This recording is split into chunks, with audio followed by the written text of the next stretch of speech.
Now Venezuelan air strike के बाद में यूएस में डोनाल्ड ट्रंप ने इस इशू को मीडिया के थ्रू जस्टिफाई किया। ट्रंप ने सिर्फ स्ट्राइक्स जस्टिफाई नहीं किए बल्कि फ्यूचर एक्शंस, ग्लोबल वार्निंग और अमेरिका की नेक्स्ट स्टेप्स भी क्लियर किए।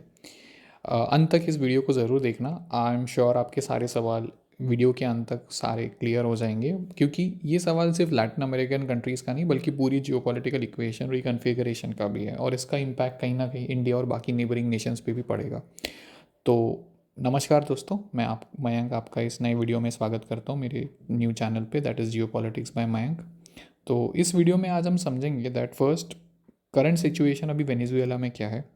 Second, initially Venezuelan government Nicolas Maduro के वेयर अबाउट्स पूछ रहे थे, बिकॉज इन्हें खुद को भी नहीं पता था that where is Nicolas Maduro. But now it is confirm that US ने इनको टेक ओवर कर लिया और now he has they have fled him to US, and now as I mention in my previous video, ये US court of law को face करेंगे अभी, which is very strange. Okay, third thing ये हो सकती है इसमें दैट मैंने कई सारे स्टैट्स पढ़े कि इस वाई यूएस और let's say Donald Trump was so provocative when it comes to Venezuela. तो कुछ स्टैट्स के अकॉर्डिंग मुझे ये पता चला दैट एक एस्टिमेट्स का मानना है दैट वेनेजुएला में close to 300 billion barrels worth का ऑयल होता है, ऑयल एंड नेचुरल गैस के रिजर्व है। नाउ ये सिर्फ एक एस्टिमेट्स है, शायद और एक्सप्लोरेशन हो तो ज़्यादा भी मिल सकता है, लाइक 400-500 बिलियन बैरल्स।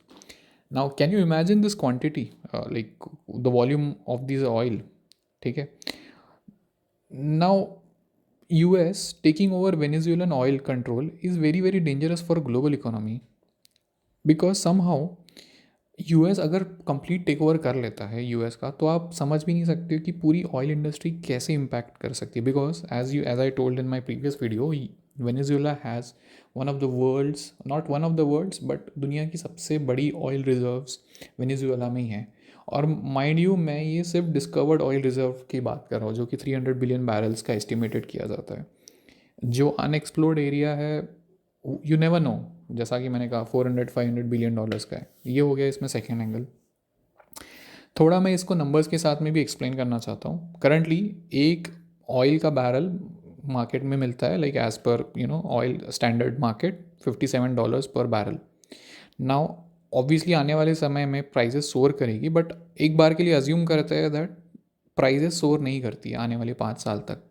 तो भी इस पूरे ऑयल की वैल्यू, अगर हम लोग 300 बिलियन बैरल्स का भी बेस डेटा अज्यूम करते हैं, तो इट्स वुपिंग $17 ट्रिलियन की वैल्यू है इस टोटल ऑयल की।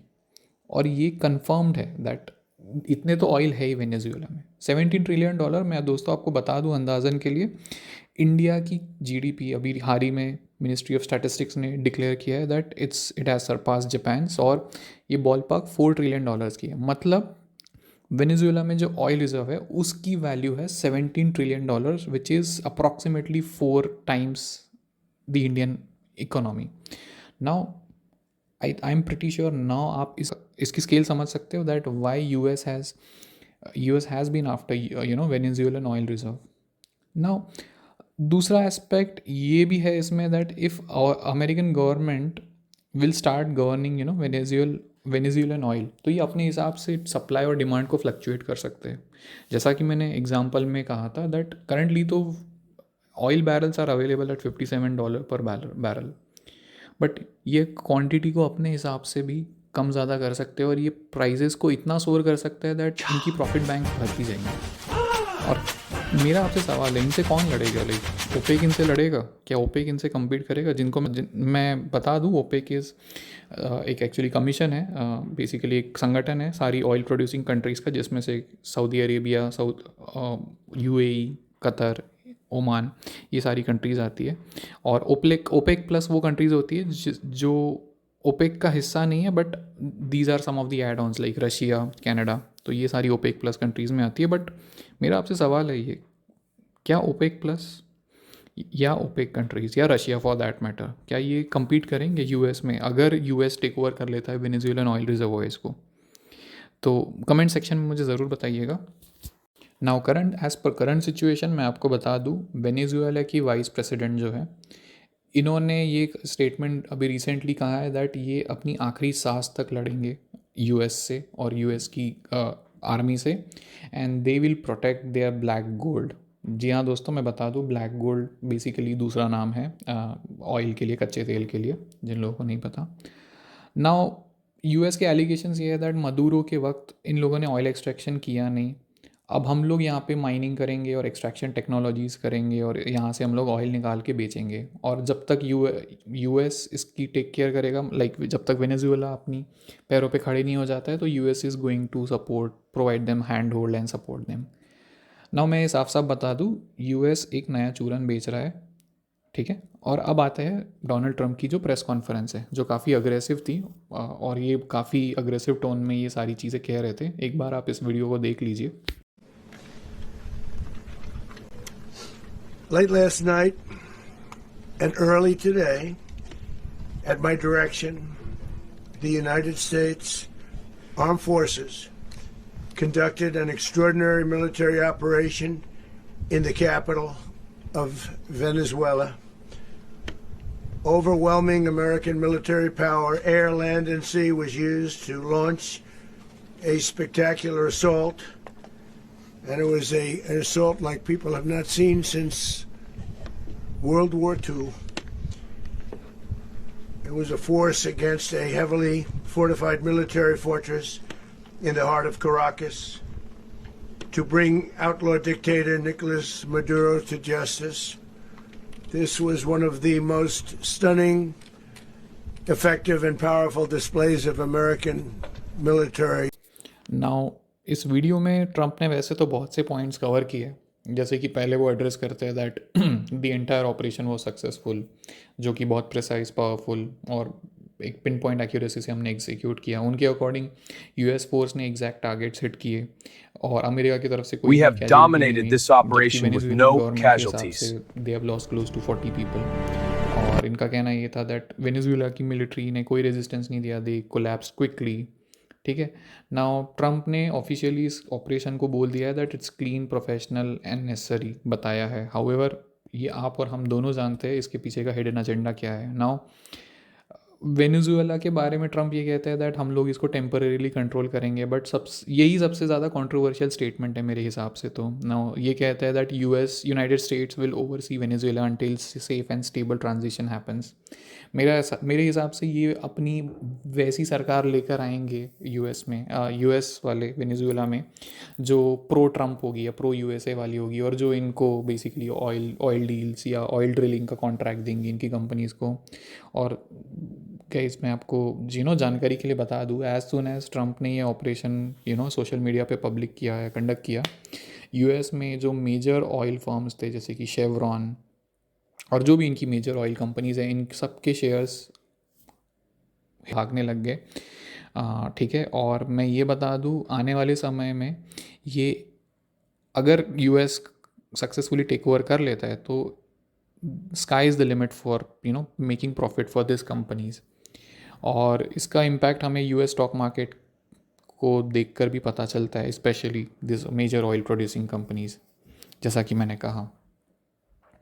Now in this entire chaos, ठीक है, US is trying to create a vacuum in Venezuela which in my opinion looks little absurd, because अगर हम लोग प्रैक्टिकली और स्ट्रेटेजिकली सोचें तो यूएस ने वहाँ जाकर एयर स्ट्राइक कर ली है, लेकिन जब बात ऑयल कैप्चरिंग की आएगी या फिर लेट्स से इनके ऑयल डिस्कवरी की आएगी, तो इन्हें लैंड इन्वेजन करना ज़रूरी है। और मेरे हिसाब से इसमें ट्रम्प को दिक्कत आ सकती है।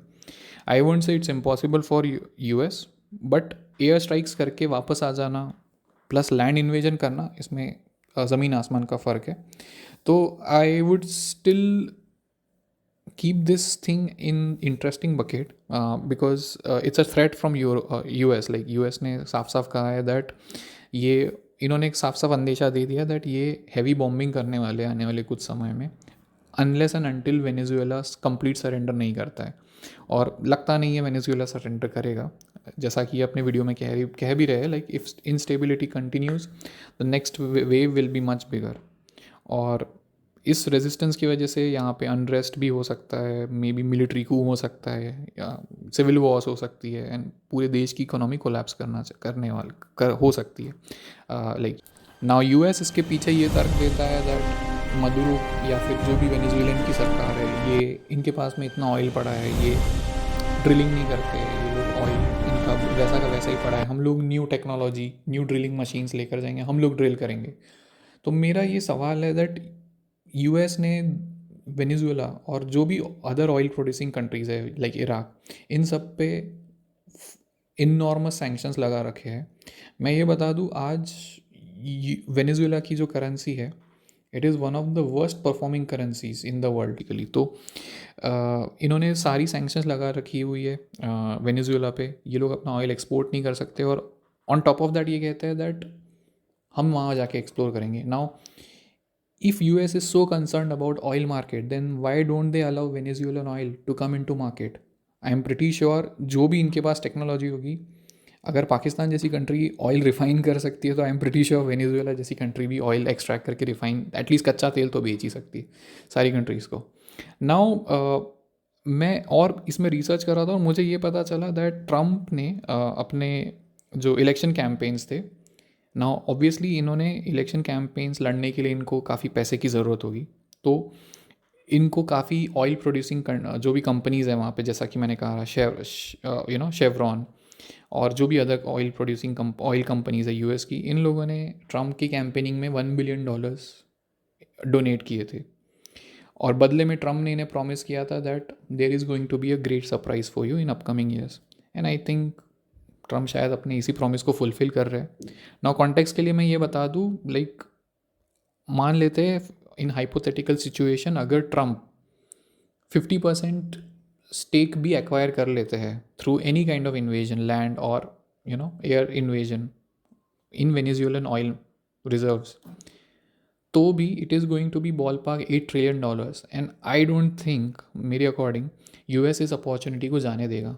नाउ दैट ट्रम्प ने इस गैम्बल को खेल ही लिया है, इरिस्पेक्टिव ऑफ वर्ल्ड लीडर्स की क्या कमेंट आती है, यूएन चार्टर क्या कहता है, I think he is going to hit the bulls. मेरे हिसाब से ये इस अपॉर्चुनिटी को कैपिटलाइज करेंगे। नाउ आपका इस बारे में क्या सोचना है, do let me know in the comment section. मैं ये बता दूँ, मैं इस टॉपिक को बहुत क्लोजली मॉनिटर कर रहा हूँ, इसके रिगार्डिंग कोई भी अपडेट आती है फ्यूचर में मैं इसके रिगार्डिंग वीडियो या शॉर्ट बना दूंगा, तो you can keep the notification bell icon active of my channel.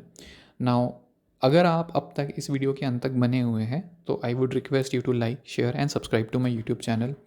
Thank you for listening and I will see you in the next one. Have a good day.